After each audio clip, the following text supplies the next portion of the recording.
55, 55 और 95 हर उम्र के लिए यकसा मुफीद, मफाद आम्मा का अलम बरदार। जरूर सब्सक्राइब करें, लाइक करें, शेयर करें और बेल आइकन प्रेस करना न भूलें। Rabbani the scholar YouTube channel. आगे बढ़ते हैं हमारी नशिस्तों में। शायद पहली मरतबा आ रहे हैं अहमद इकबाल साहब, वो अपनी तस्वीर पेश कर शामनामा में वो तस्वीर दे रहे हैं। तो यहाँ पर मौजूद कर रहा हूँ, वो अपनी तकलीफ को पेश करें।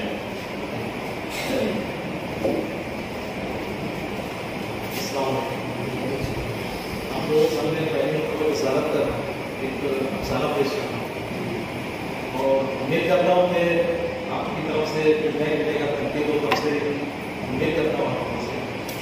मेरे अफसाने का अनुमान है मानव। वो शख्स जिसने चांदी को बाद में अपना नाम भरा बताया, पहली रात उसके पास आया तो नशे में डूब। चांदी के लिए मामूल की बात, अक्सर वो शराब पीकर अपने इरादे रंगीन बनाने में ज्यादा लुत्फ को महसूस करते हैं, लेकिन धर्म ने शायद ज्यादा ही किया। उम्र 40 साल, ऊंचा तक, गोरा चलता, बड़ा लाभ नक्शा। मुझे देखकर पता चल जाता था कि धर्म बड़ा लिखा है और किसी अच्छे खानदान से ताल्लुक रखता है। कमरे में लौटाते हुए ही आदमी बिस्तर पर आकर बैठा और वहीं बहुत सारी तय करते कपड़े और बिस्तर खराब कर चांदी से सहारा देकर बाथरूम ले गई, शर्ट उतारकर धोया, चेहरा और हाथ पांव धुलाकर उसे कुर्सी पर बिठा दिया।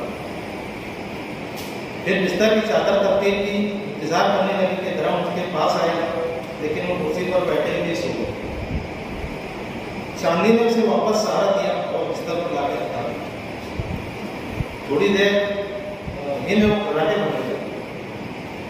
चांदी की जगह कोई और होती या धर्म किसी और कमरे में होता तो उसे धक्का देकर बाहर कर दिया जाता, लेकिन ना जाने चांदी ऐसा क्यों नहीं कर सकती। उसे धर्म में एक अजीब सा अपनापन महसूस हुआ। वो भी पलंग पर बैठे। सुबह बेदार देखा धर्म अपनी गहरी नींद सो रहा। उसने धर्म के बालों में हल्के से हाथ फेरा। धर्म उठ बैठा, बगैर कुछ कहे उसने घड़ी देखी, मुँह हाथ धोए और शर्ट पहनकर रवाना हुआ। चांदी की दूसरी रात इस पे मामूल गुजरी। तीसरी रात फिर धर्म उसके पास आया। उस रात भी उसने शराब पी रखी, लेकिन पहले के मुकाबले में कुछ कम। वो पलंग पर बैठ गया और चांदी को पास में रखी कुर्सी पर बैठने का इशारा किया। मैं तुमसे कुछ बात कहना चाहता हूँ, लड़काती जबान में कहने लगा। चांदी ने कोई जवाब नहीं दिया, बस उसे देखती रही। मैं इससे पहले कई रातें बाहर गुजार चुका हूँ, बल्कि ये सिलसिला 2 सालों से जारी है, लेकिन दोबारा कभी किसी के पास नहीं, तुम्हारे पास आया। जानती हो चांदी अपनी खामोशी से उसे भूले जाते। धर्म उठ कर बोलता रहा। मुझे तुम्हें अजीब सा अपनापन महसूस हुआ, जैसे कि मैं तुम्हें बहुत पहले से जानता हूँ और हम काफी दिनों बाद मिले। चांदी पहली मरतबा ऐसा कुछ नहीं, तुम जैसे अक्सर लोग यहाँ आते हैं और जाते हैं। हम दूसरी मरतबा साथ हैं, इससे पहले तुम कभी यहाँ नहीं हैं। मैं तुम्हें नहीं जानता, तुम्हारा नाम नहीं। सुनो, मेरा नाम धर्म, कंप्यूटर इंजीनियर, एक अच्छी कंपनी में काम करता था। फिलहाल नौकरी छोड़ दी है, लेकिन बैंक बैलेंस भरपूर है। कुछ मेरा कमाया हुआ कुछ बाप की छोड़ी हुई प्रॉपर्टी, शानदार घर है, सब कुछ है, लेकिन कुछ नहीं। 2 साल से अकेला रह रहा हूँ। कल्पना मेरी बीवी अपने 2 साल बेटे के साथ उसे छोड़कर चली गई। पानी मिलेगा? दरमियान में थोड़ा ऊपर धर्म ने पूछा। चांदी खामोशी से उठी और उसे पानी का गिलास ला दिया। धर्म एक ही सांस में पूरा पानी पी गया। चांदी वापस कुर्सी पर। मेरी बीवी मुझे छोड़कर चली गई, इसकी कोई गलती नहीं, जिम्मेदार मैं, मेरी ही गलती है। हम 5 साल साथ रहे और पूरे 7 साल पूरे 5 साल उसने मुझे मेरी पूरी आदतों को बर्दाश्त करना, शराब पीना, घर देर से आना, अक्सर रातें बाहर गुजारना और ऐसी करना कौन सी औरत बर्दाश्त कर सकती है। वो भी एक ऐसी औरत जो तालीम याफ्ता और अच्छे घराने से ताल्लुक रखती है, आसानी से बड़े ओहदे वाली नौकरी हासिल कर सकती है। लेकिन उसकी ज़िंदगी का एक ही मकसद था, मेरे साथ तो सुकून प्यार भरी अस्तवासी ज़िंदगी गुजारना। काश मैं उसका साथ दे पाता, लेकिन आदत से मजबूर था, नहीं सुना। बेटी की पैदाइश के बाद आदतें बिगड़ती गई और एक दिन तंग आकर उसने मुझसे अलग होने का फैसला कर दिया। तलाक लेकर अपने बेटे के साथ चली गई। चांदी धर्म के चेहरे पर हल्का सा दुख और दर्द का एहसास देख पा रहे। आगे कहने लगा, शुरू के चंद महीने मुझे कोई फर्क नहीं पड़ा। अब बाद में उसकी कमी का एहसास होगा। उसके जाने के बाद अक्सर रातें बाहर ही था। अब तो नौकरी भी छोड़ दी। पिछले 6 महीने से जमा बैंक बैलेंस पर बस अय्याशी कर रहा हूँ। ग्राम उठकर खिड़की के पास खड़ा हो गया, खिड़की खोलकर खिड़की के पर्दे हटा दिए और कहने लगा, परसों जब तुम्हारे पास आया, तुमने मुझे जिस तरह संभाला, एक अजीब सी इंसियत, अपनापन महसूस कर रहा हूँ। मैं दूसरी मर्तबा कभी किसी औरत के पास नहीं, तुम्हारे पास दोबारा आया, बस लगा तुमसे कुछ बातें कर। इसके बाद ये सिलसिला शुरू हो गया। चांदी तकरीबन 35 साल, सावला रंग, चमकदार आंखें, दरमियाना पर, बड़ा सा जिस्म, किसी भी मर्द को अपनी तरफ राग़िब कर सकता है। धर्म के पूछने पर चांदी ने उसे बताया कि वो गांव से शहर अपने बच्चे के साथ 10 साल पहले उस वक्त आई जब उसका शौहर, जो कि कुएं की खुदाई के लिए काम करता था और पत्थर तोड़ने के लिए लगाए गए बारूद की चपेट में आ गया और उस हादसे को मारा गया। शौहर के अलावा दुनिया में उसका कोई नहीं। बेटी सीमा की अच्छी परवरिश करना चाहिए, इसलिए शहर आया। शुरू में घरों में झाड़ू बर्तन और दूसरे मजदूरों के काम किए, अक्सर जगह इस्तेसाल का शिकार। आमदनी इतनी भी नहीं होती कि अपनी और बेटी की ज़रूरियात पूरी कर पाए। सीमा को अच्छे स्कूल में पढ़ाना ताकि उसका रिश्ता अच्छे घर में हो सके, इसकी ज़िंदगी का वाहिद मकसद है। हालात, मजबूरी और ज़रूरत उसे कोठे तक ले आए। सीमा पिछले 5 सालों से बोर्डिंग स्कूल में पढ़ती है। चांदी नहीं चाहती कि सीमा को उसके बेटे के बारे में पता चले, इसलिए उसे कभी हॉस्टल से नहीं निकालती। हाँ, कभी एक दिन के लिए बाहर निकालकर शॉपिंग करवा देती, बाहर खाना खाकर घुमा फिरा कर रात को वापस उसे हॉस्टल छोड़ देती। धर्म हफ्ते में 2-3 बार चांदी के पास आया करता और उनके बीच सिर्फ इसी तरह की बातें हुआ। रात देर तक बातें करते और फिर सो जाते। धर्म सुबह उठता और चला जाता। धीरे धीरे इसमें तब्दीली आने लगी। पहले उसने शराब बंद की और फिर छोड़ दी। एक फर्म में काम करना भी शुरू किया। एक रात चांदी से कहने लगा, तुम क्यों नहीं मेरे घर आकर रहने लगे? तुम्हें कहीं छोटी मोटी नौकरी दिलवा दूंगा और तुम इतना आसानी से कमा सकोगे कि अपनी बेटी की तालीम और जरूरियात और खुद का खर्च पूरा कर सको। चांदी सवालिया नजरों से धर्म को देखने लगे। देखो चांदी, दुनिया में मर्द और औरत के दरमियान कई किस्म के रिश्ते होते हैं। इनमें एक रिश्ता वो भी होता है जिसका कोई नाम नहीं होता। दोस्ती, मोहब्बत, अकीदा, इज्जत और एहतराम चाहे तो करें, हमारे बीच भी ऐसा ही एक रिश्ता है। तुमने मेरी जिंदगी बदल के रखी, मैं इसका बदला नहीं दे सकता, लेकिन चाहता हूँ कि तुम आगे इज्जत से जिंदगी गुजारो और अपनी बेटी के ताल्लुक से अपना बाप पूरा कर सको। चांदी के जज्बात आंसुओं की शक्ल में उसकी आंखों से बह रहे। धर्म के बड़े से घर के पिछले 2 कमरों चांदी का आशियाना बना। धर्म ने चांदी को इंश्योरेंस कंपनी के ऑफिस में रिसेप्शन का काम मिला। धर्म और चांदी की जिंदगी की नई शुरुआत हो चुकी। धर्म के जन्मदिन पर चांदी ने धर्म के लाभ अदा करने पर उसे गोल्डन पॉलिश वाली एक खूबसूरत सी हाथ घड़ी गिफ्ट की। धर्म ने इस पर जो एहसान किए थे उसके बदले ये छोटा सा तोहफा तो कुछ भी माने नहीं होता। इम्तिहान खत्म होने के बाद छुट्टियां शुरू हो चुकी। अक्सर उसकी बेटी छुट्टियों में उसके साथ रहने की जिद करती है, लेकिन चांदी उसे कोई ना कोई बहाना करके टाल देती। इस मरतबा किसी बहाने की जरूरत नहीं थी। चांदी ने धर्म से इस पर बात की तो उसने भी माना कि चांदी को अपनी बेटी को घर लाना चाहिए।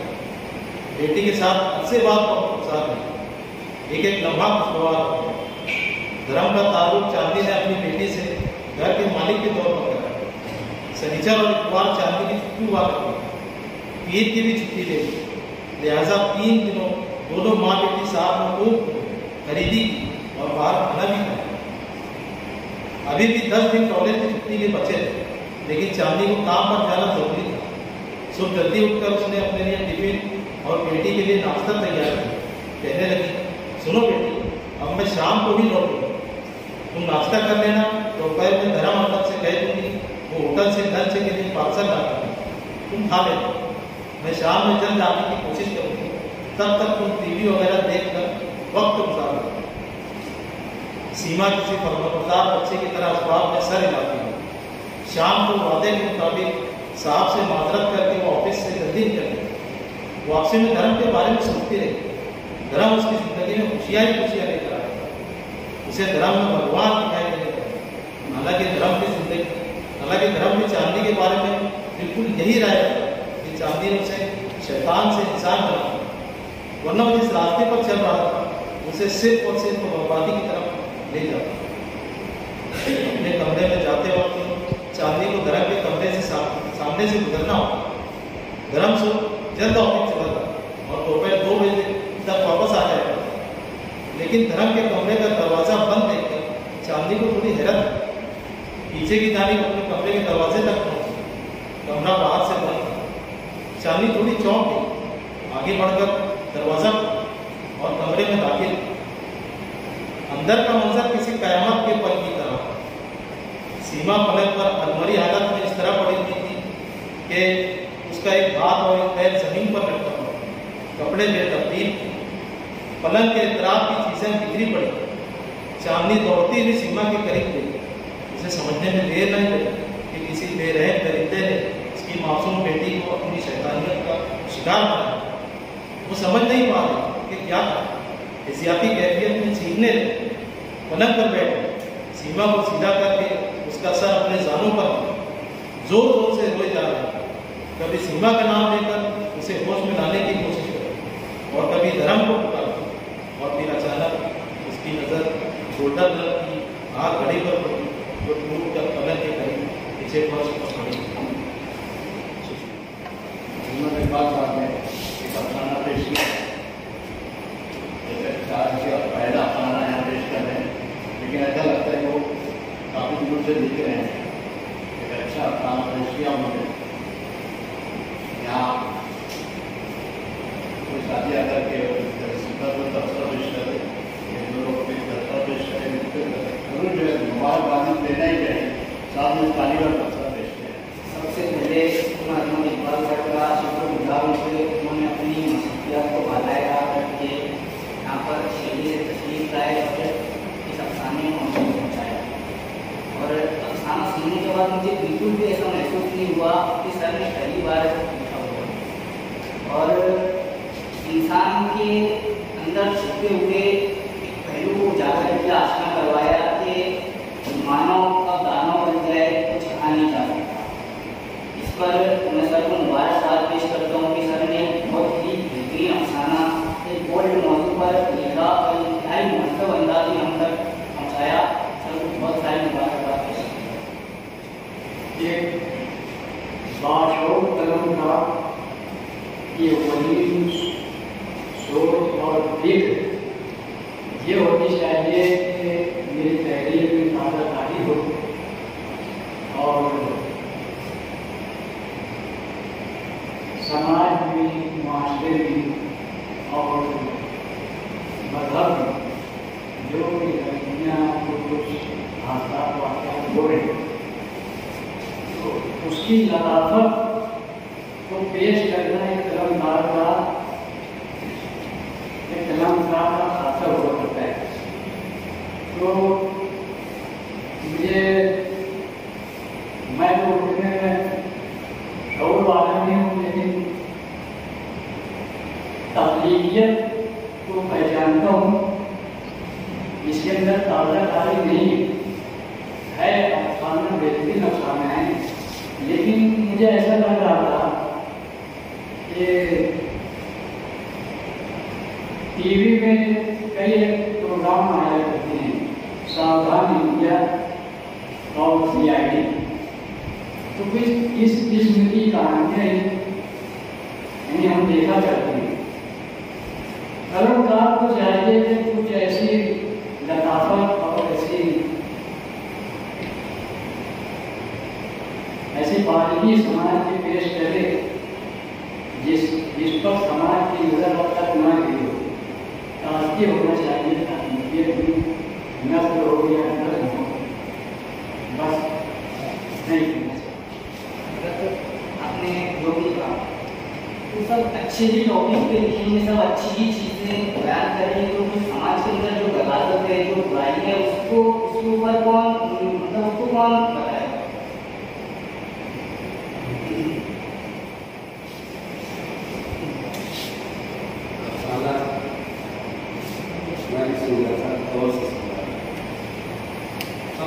पहले खुल जाता है, जहाँ से वो बोर्डिंग करना है तो बेटी वहाँ रहती है, वहीं से खुल जाता था कि इस फुल हाउस का शिकार है।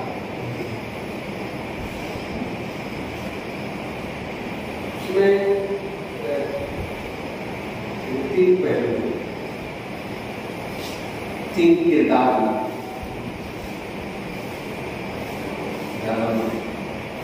जानवी है और उसकी बेटी।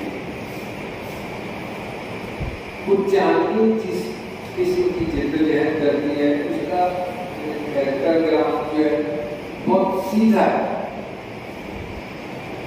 आई जद्दोजहद की एक लड़की को पढ़ाने के लिए बोर्डिंग में डाला, लेकिन वहाँ से सब वो कहानी एकदम खुली वाज़ेह होते जाती, जिससे एक पैटर्न बनना है। उसको देख कर वहाँ आके जिस किसी की बातें को आपको लगाव हो, आप मुझे खरीद लेती, वही डायलॉग उसको बताता है कि ये फुल हाउस आदमी है। किसी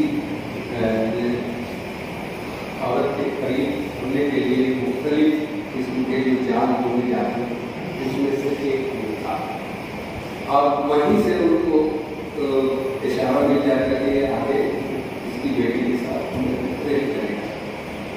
वो एक तो बहुत आज़ाद एहसास नहीं होता। मेरा तासुर ये है बाबा समझ, लेकिन मुबारकबाद इसलिए दूंगा कि हज़रत इकबाल के कलम में जोर है, वो लिख सकते हैं, किरदार को उठाकर खड़ा कर सकते हैं, प्लॉट है उनके पास, जज्बा है उनके पास, जज्बात निकाल के उनके पास, और इसी का मजमूआ तो होता है।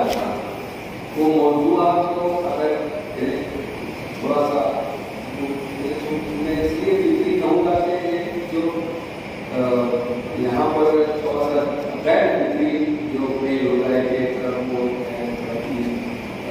कहाँ से वो उठा रहा हूँ और कहाँ से ये है, फिर उसके बाद वो ये जो zigzagness है उसके कैरेक्टर में, वो थोड़ा सा उसको डाउन कर देता है उसके किताब में।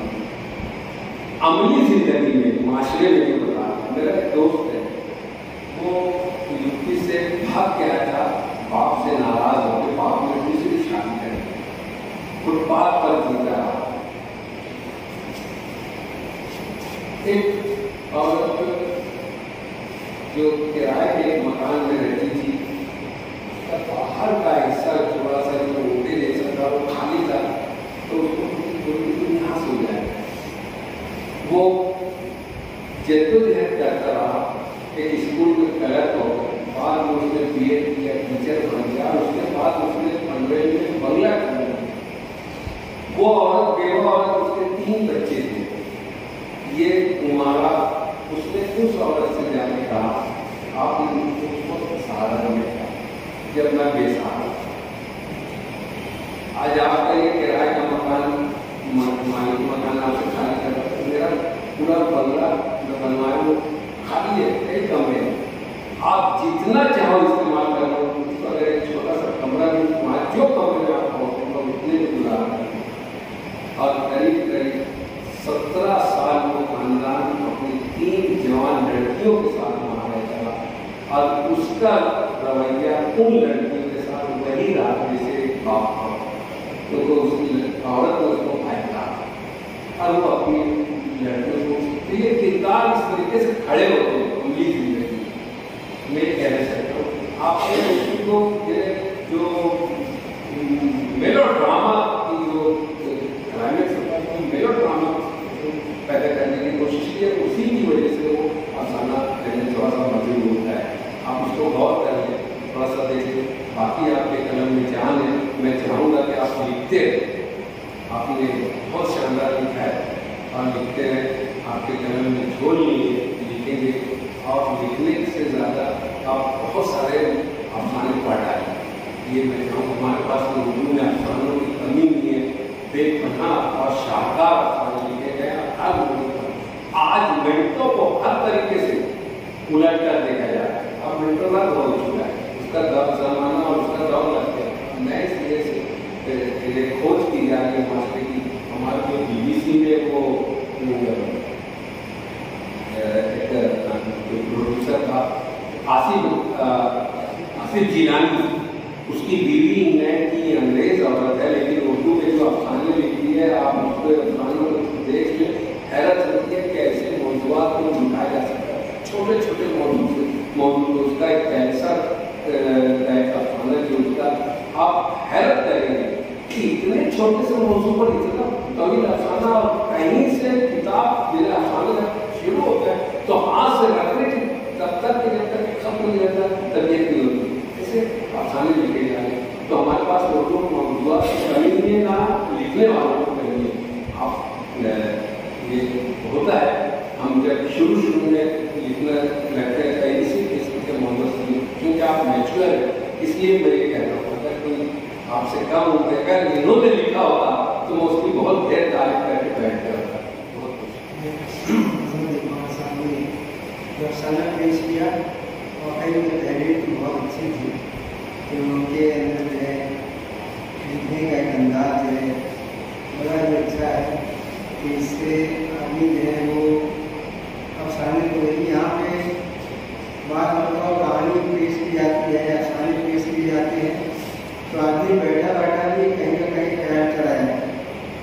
मगर इन्होंने जो अफसाना पेश किया तो शुरू से आखिर तक मैं समझता हूँ कि सारी है बात।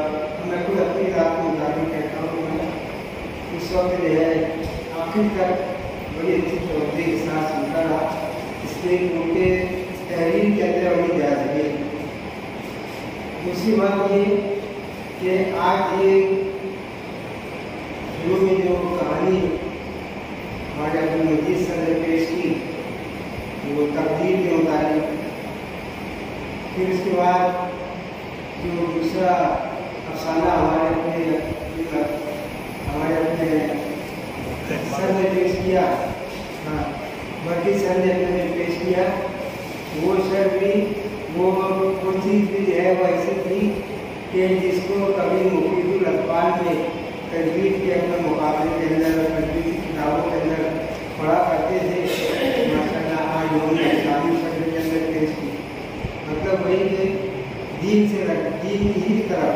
और अभी जो ये पेश किया गया तो उस वक्त मुझको याद आ रहा था कि अल्लाह के नबी अलैहिस्सलाम ने कभी ये बात इशारा फरमाई थी जिसका मफहूम है कि जब कोई एक मर्द और एक औरत है किसी एक कमरे के अंदर जमा हो तो उस वक्त तीसरा जैसे शैतान होता है।